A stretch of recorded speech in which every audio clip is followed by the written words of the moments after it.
Ils affirment qu'il n'y a plus d'alternative aux Iraniens. Eh bien, ils lancent un message qui, évidemment, est important parce que le conflit serait sur le point d'escalader à un niveau qu'ils disent n'avoir jamais vu auparavant, selon ce que...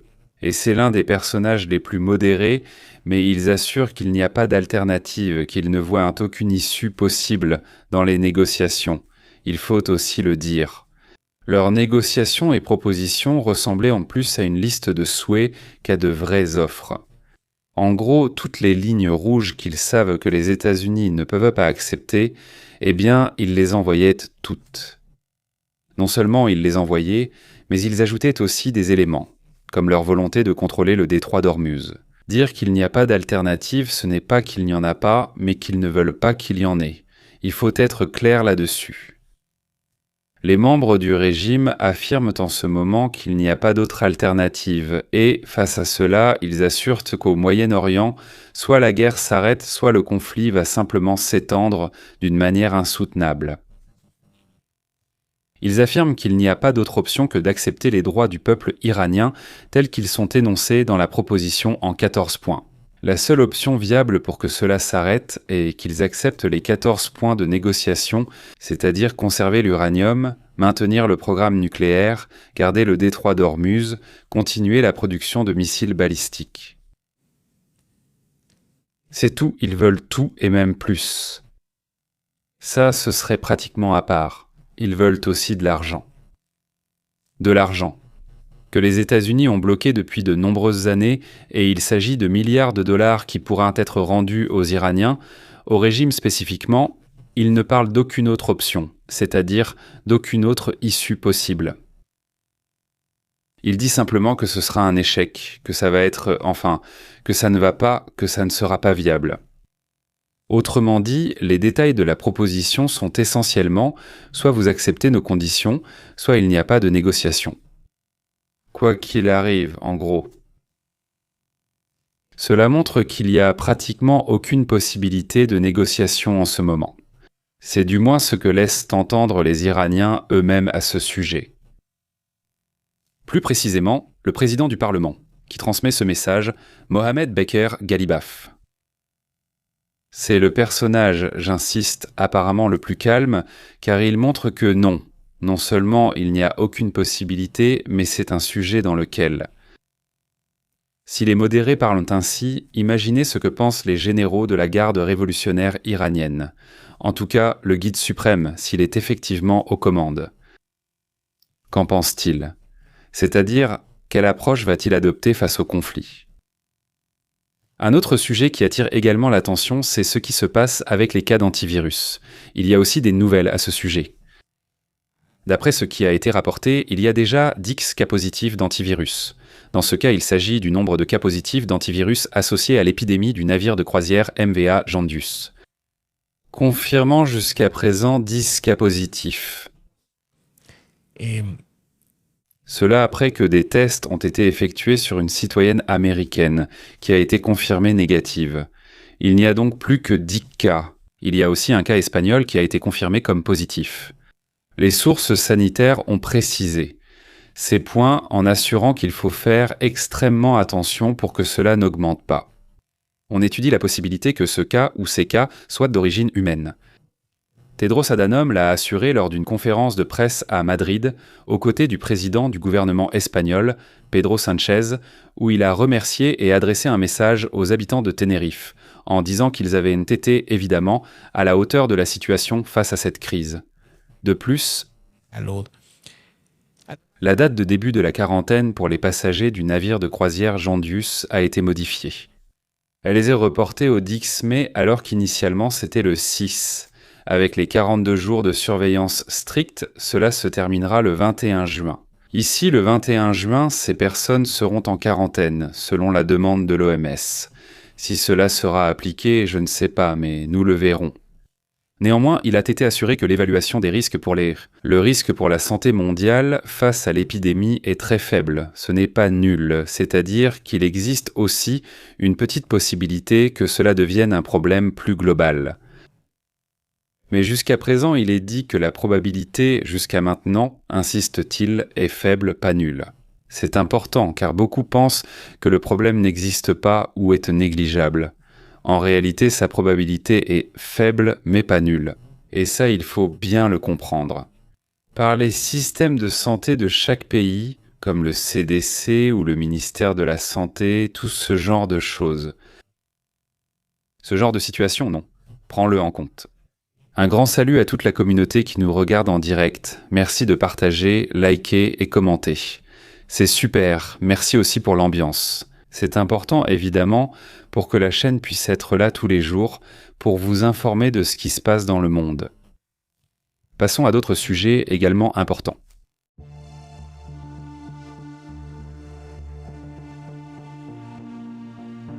Le président Donald Trump a adressé un message pratiquement juste avant de monter dans l'hélicoptère présidentiel, dans lequel il dit ce qui suit. Écoutez bien. Alors, ce qui s'est passé, c'est que nous avons une salle de bal qui coûte moins que prévu. Elle sera juste ici. J'ai doublé sa taille parce que, évidemment, nous en avons besoin et en ce moment, nous sommes dans le budget, même en deçà du budget prévu et en avance sur le calendrier. J'ai doublé la taille, espèce d'idiot. J'ai doublé la taille. Tu n'es pas une personne intelligente. Une personne. Juste ici, attends un instant, juste ici, et en nous basant sur beaucoup de choses qui se sont passées pendant l'année dernière. Nous avons doublé la taille de la salle de bal, donc nous allons avoir une salle de bal qui soit appropriée pour la Maison-Blanche. Nous avons doublé la taille, la salle de bal est maintenant en avance sur le calendrier et elle coûte légèrement moins que prévu, selon les finitions que nous utiliserons. Eh bien donc, Trump dit ça, ce qu'il dit est un mensonge. Évidemment, il le sait. C'est pour ça qu'il se fâche contre la journaliste, parce qu'elle lui dit « Voyons. Si cela coûtait 200 millions de dollars et coûte maintenant 400 millions. » Évidemment, tu as doublé le budget. Ce n'est pas qu'il est réduit, ce n'est pas qu'il va être plus grand. Si la taille va être doublée, alors le budget double aussi. Mais ce n'est pas parce qu'il a doublé, c'est parce que la taille a augmenté. Le projet a grandi. Potero-patara, potara ou pas, comme on dit, potero-potaro, en fait non. On ne comprend pas vraiment l'esprit de Trump, ce n'est pas ce qu'il dit. Il l'appelle idiot, il lui dit je ne sais pas combien de choses, personne stupide, idiot, je ne sais quoi.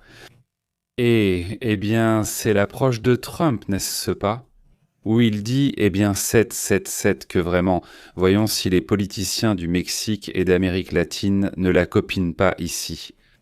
Non, il n'a pas augmenté le budget, c'est juste que c'est plus grand, c'est que maintenant ça va être plus joli, c'est que ça aura une meilleure peinture, c'est que non, ce que tu veux, n'est-ce pas ? Mais bon, c'est comme l'autre jour où ils organisaient un événement ici, dans un hôpital, un homme politique organisait un événement. C'est-à-dire, il a organisé un événement. Parce que littéralement, il a apporté quelques petits ventilateurs de ceux qui tournent, il a organisé un événement pour se vanter qu'il donnait ça, qu'il offrait, non ? Entre guillemets, bon, passons à ce cas.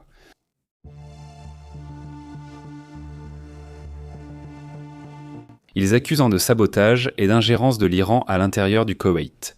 En ce moment, le gouvernement du Koweït affirme que le régime iranien s'infiltre au Koweït avec la garde révolutionnaire pour organiser des attaques sur le territoire. Donc attention au sujet parce que, j'insiste, la guerre non seulement n'est pas terminée, mais elle est en train de se transformer d'une manière assez étrange.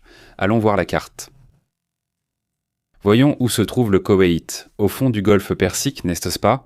Ici, tout cela, c'est l'Iran. De ce côté, toute la façade, et ici, les pays du Golfe, n'est-ce pas ? Depuis Oman jusqu'à l'Irak, qui est ce petit bout ici, qui a une côte sur le golfe Persique. Et le Koweït, c'est donc ce pays, n'est-ce pas ? Le golfe Persique, ou golfe arabique, comme on l'appelle aussi, n'est-ce pas ? Selon le Koweït, ils ont détecté un commando armé à Téhéran. Imaginez-vous, cela d'ailleurs a été découvert sur l'île de Bubiyan, où se développe une infrastructure financée par des capitaux chinois. Donc la Chine, tu vois, la Chine est partout. C'est-à-dire la Chine, je veux dire, bon, au final c'est un très grand pays qui s'intéresse aussi à l'Iran, mais elle s'intéresse aussi aux Émirats arabes unis. Elle a déjà installé des systèmes de défense pour les Arabes en ce moment. Elle a justement des affaires sur cette île, n'est-ce pas ? sur laquelle, voyons, laisse-moi vérifier si j'ai raison pour mettre la bonne île, n'est-ce pas? Je ne vais pas en mettre une autre. C'est celle-ci, regardez, cette île, c'est celle-ci. Voilà, celle-ci, ah non, c'est cette île. À ce point-là, j'insiste, il y a des investissements. De fortes rumeurs évoquaient la présence de Chinois ou de soldats de la garde révolutionnaire iranienne sur place.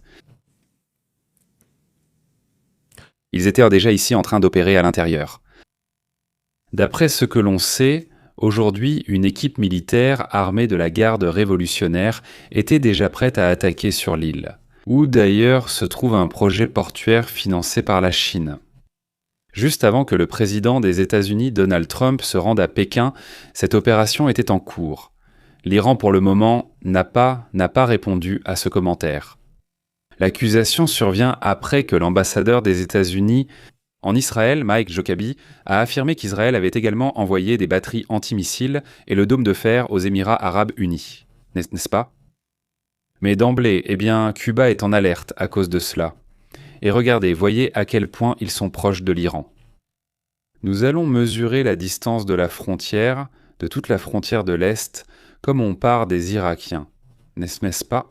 Regardez, ça fait 17 km, ici c'est l'Iran et ici c'est l'île. C'est très facile pour les troupes d'envahir cette île et de la prendre ou de faire du sabotage, n'importe quoi. Le sujet ici, c'est que nous parlons aussi d'un intérêt chinois, n'est-ce pas? Nous allons supprimer les mesures, éliminer les mesures, et bon, de quoi parlons-nous? Je ne sais pas quelle est l'intention de faire cela. Cette opération attire beaucoup l'attention. Évidemment, j'aimerais voir quelques images d'ici, pour voir si nous pouvons le faire. Bon, après on arrive. Comme c'est l'île, je suis curieux de voir à quoi ressemble ce port dont il parle. C'est celui de production chinoise? Non. Eh bien, passons à d'autres points, passons à d'autres sujets également intéressants. Allons-y donc.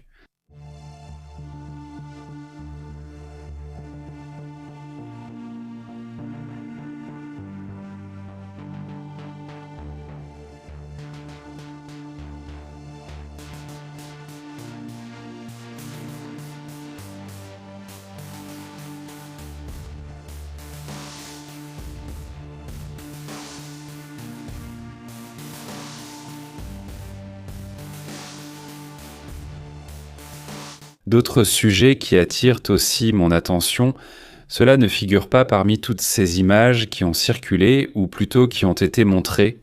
Non, cette image n'y figure pas. Nous l'analyserons plus tard aujourd'hui, dans la soirée. Voyons cela, pas ceci. Ces objets que les Ukrainiens ont détectés, des objets assez étranges, non? Mais qui ressemblent à ceux que les Américains eux-mêmes ont révélés, non? Des sortes d'objets en forme d'étoile, et dans ces déclassifications des États-Unis, on voit aussi comment d'autres pays ont les leurs. Leur propre situation étrange, non? Et eux aussi essaient d'interpréter de quel type d'objet il s'agit, n'est-ce pas? Parmi les choses étranges ou bizarres qui se passent, il y a aussi un commentaire sur Anna Paulina Luna, c'est-à-dire, sur elle, la députée américaine, qui a été l'une des députées les plus actives en matière de divulgation, n'est-ce pas? Écoutons ce que dit Anna Paulina Luna à propos de cette déclassification et de ce qui se passe. À écouter. Accès aux chiffres refusés. Pour l'instant, ce n'est pas seulement le président qui nous soutient. Le Congrès leur enverra une lettre. Comme l'a dit le représentant O'Hill, s'ils refusent l'accès, nous utiliserons la règle Holman pour leur retirer le financement. Et la direction m'a dit que cela avait été bloqué par la communauté du renseignement. Pas par le comité du renseignement, mais par la communauté du renseignement. Et cela a vraiment un effet intimidant. Si quelqu'un peut percer le voile du gouvernement au point que nous n'ayons pas accès à quelque chose, il faut commencer à se demander qui diable est aux commandes. Et je pense qu'il serait judicieux de commencer à examiner certaines des déclarations financières de ces entreprises, de certaines des personnes qui mettent des obstacles dans cette ville. Et c'est ce que nous allons commencer à faire. Nous allons commencer à parler aux gens. Nous allons commencer à donner des noms. Je veux que vous réfléchissiez à cela. Réfléchissez-y. Quelque chose capable de parcourir des années-lumière sans montrer, une signature thermique avec de telles capacités énergétiques, cela laisserait le Pentagone hors jeu. Nous ne serions pas en train de lutter contre les I. Eh bien, regardez ce qu'il dit. C'est Anna Paulina Luna et aussi Tim Burch. 2 membres du Congrès des États-Unis qui ont été avec d'autres. Ils sont républicains, mais il y a aussi d'autres démocrates qui se sont concentrés sur la déclassification. Mais regardez ce qu'ils disent. Eux-mêmes ont été bloqués non pas par le comité du renseignement du Congrès, mais par le renseignement lui-même, c'est-à-dire les agences de renseignement. Ils ne disent pas lesquelles, n'est-ce pas ? Ça pourrait être la CIA, la NSA ou le FBI, je ne sais pas, qui leur ont bloqué l'accès à des vidéos et des documents dont ils savent qu'ils existent, mais qu'on refuse de leur montrer. Pourquoi ? Pourquoi leur impose-t-on ce blocage ? Et la question que pose quelqu'un du gouvernement, quelqu'un du Congrès, qui se demande qui gouverne vraiment. Ça, c'est matière à analyse. C'est quelque chose dont il faut discuter longuement le soir. Je ne sais pas ce que vous en pensez, mais je trouve le sujet très intéressant. Eh bien, ça te montre que même à ces niveaux-là, il y a des limites, non ? Et on ne peut pas donner des accès, ils parlent même d'en retirer, parce que ce sont eux qui sont chargés par le Congrès d'accorder les fonds aux agences de renseignement. Alors, on va commencer. Faire des coupes budgétaires. Si on ne veut pas nous donner l'information, on coupe les fonds. On va voir si ça leur fait mal, n'est-ce pas ? Mais quoi ? Ce sujet prend des tournures tellement intéressantes. Voilà pourquoi je disais que la boîte de Pandore a été ouverte. Peut-être pensait-il naïvement qu'en mettant quelques petites lumières qu'on a captées, ce serait terminé. Non, ça c'est juste le début, parce qu'avec ça commence la vraie pression. Alors tu diras, donc tu as beaucoup d'informations, et s'il y a des choses qui se passent, c'est juste que tu disais non pendant des années, et des années, et maintenant tu nous montres que oui. Des informations et que tout ce qu'on disait, eh bien, c'était devant nous et ça se passait, et toi, tu n'as aucun pouvoir pour suivre ces objets qui circulent comme si de rien n'était. Qui opéraient sur des bases militaires, dans des zones nucléaires, ils entrent dans des endroits où, en théorie, ils ne pourraient pas entrer. Tu détiens des infos à ne pas rendre publiques et tu bloques le Congrès. Laisse tomber les gens qui disent « D'accord, pour des raisons de sécurité, on ne le partage pas au niveau national. » Ça peut aussi arriver. Mais ils ne les partagent même pas avec le Congrès. Moi, je me dis ici. Non, parce que tu le bloques, n'est-ce pas ? Ça va commencer parce que ce sont eux qui vont te donner le budget, n'est-ce pas ? Sinon, comment tu justifies ? Enfin, qu'est-ce qu'ils cachent là ? Et ils ne parlent pas seulement de ça. Un autre sujet clé dans tout cela, c'est qu'ici, il y a aussi des entreprises du secteur militaire et des entreprises de technologiques très avancées qui interviennent. À présent, il est clair qu'ils détiennent la majorité des informations et des images. Ce ne sont pas le gouvernement, mais certaines entreprises comme Martin et d'autres, parfois peu connues. Martin est la plus célèbre, mais pas la principale dans ce domaine. Donc il y a aussi, eh bien c'est vraiment un sujet majeur ici, n'est-ce pas ? Un sujet franchement très intéressant que j'analyse déjà. Abordons d'autres sujets et affaires importantes.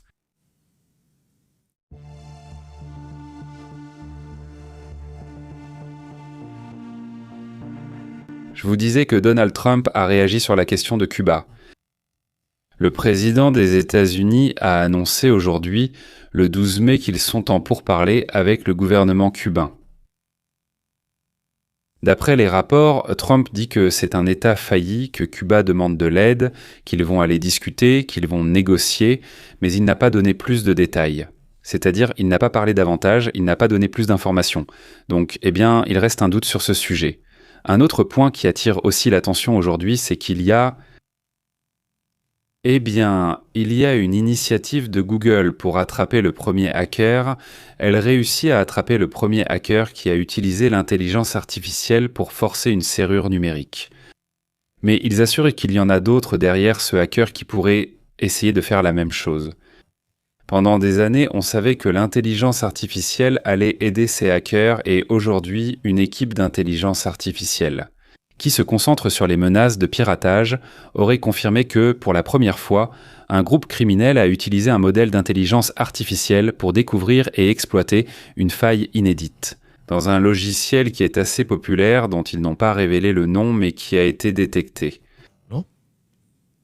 Alors, face à cela, face à cette situation de plus en plus visible à cause d'erreurs humaines, de vulnérabilité du logiciel ou pour toute autre raison, on détecte des failles qui, auparavant, sans l'intelligence artificielle, n'étaient jamais vues, n'avaient jamais été découvertes. Et maintenant, grâce à ces intelligences artificielles, on démontre, on découvre des failles. Même les hackers eux-mêmes créent des failles qui sont considérablement risquées et qui peuvent aussi mettre en danger les plateformes, les emails et tout ce genre de choses. C'est aussi important. Et On l'avait dit, on savait que le problème allait arriver, maintenant il est déjà en train d'être détecté. Au fait, en parlant aussi de piratage, il y a l'annonce du jeu Forza Horizon 6 qui, dans le cas où cela arriverait, disons dans le cas où cela se produirait. Ou si on y joue avant la sortie de Forza Horizon, on pourrait recevoir une sanction. De 8000 ans, selon les rapports, la fuite qui a permis un accès anticipé à Forza Horizon 6 a déclenché une mesure très sévère de la part de Playground Games de Xbox, le studio de Xbox. Il affirme qu'un joueur a été sanctionné par un bannissement qui s'étend sur 9999 ans, ce qui équivaut pratiquement à 8 millénaires, un peu plus de 8 millénaires d'exclusion. Autrement dit, ils ne pourront pas utiliser la plateforme, eh bien, ils laissent tout ton nom banni, non? Mais disons que c'est comme la punition qui a été, eh bien, un peu aussi prise à la légère. Mais bon, ça fait partie de ce qui se passe, non? Les gens sont bannis pour, il est écrit ici, 8000 ans à peu près, un peu plus, un peu moins de 8000 ans. D'après ce qui est rapporté, il y a un certain engouement, il y a une certaine excitation pour Forza Horizon 6 qui, paraît-il, est spectaculaire. Ceux qui ont joué au précédent. Eh bien, moi, j'ai joué au précédent, il est très intéressant, il est très bon. Je n'y ai jamais joué avec un volant, ni rien de tout ça. L'expérience de le piloter comme ça, de cette manière, va être bien plus intéressante, non? Je suppose. Mais bon, c'est celui-ci aussi.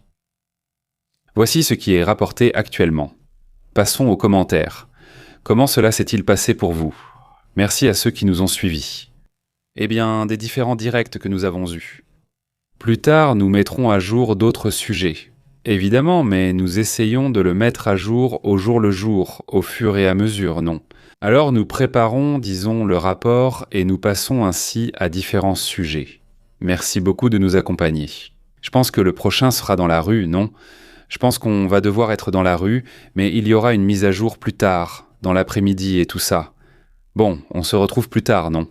Comment ça se passe? Ça peut être utile si je vous montre un peu d'autres coins de Monterrey. Quel châtiment, dit César. Oui, je sais, c'est bizarre. J'imagine que les gens changent juste de nom, mais c'est ça. Si tu avais un compte très... Eh bien, avec beaucoup peut-être d'affection, peu importe, parce que peut-être que tu restes dehors et ce n'est peut-être pas ton nom. Je ne sais pas comment ils procèdent là-bas pour ce genre de bannissement, dit Marvin. On ne sait plus, seulement que... Les sénateurs veulent désactiver les ficelles que tirent les vrais puissants des États-Unis. Ils n'y arriveront pas, dit Marvin. Il dit. Tu penses que non, que ce n'est pas possible. Au moins un peu plus, non? Un peu plus d'informations. Petit à petit, on arrive à obtenir un peu plus de données. On verra, non? Mais moi, je pense que tu te rends compte que ces couches de pouvoir et d'informations cachées, eh bien, elles sont là, n'est-ce pas? Ce sont des couches qui... Si quelqu'un doutait de leur existence, tout le monde s'accorde à dire qu'elles sont là. Je crois que beaucoup d'entre nous en sont conscients. Ces couches sont là.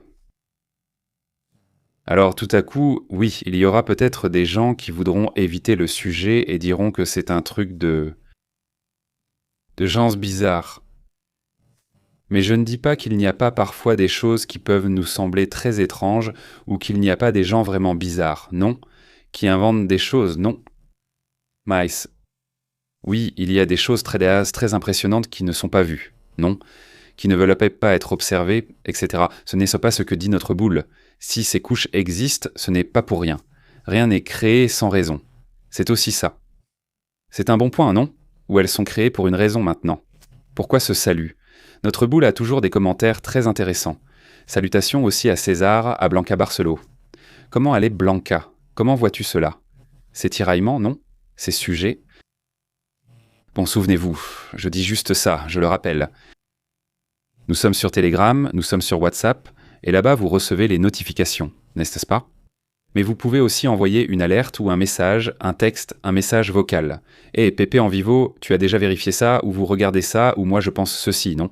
Tout ça, c'est aussi intéressant, non? Celui-ci? On y va? Allons-y. Un grand salut à la communauté, merci de nous avoir suivis. On se retrouve plus tard dans d'autres vidéos importantes. À bientôt.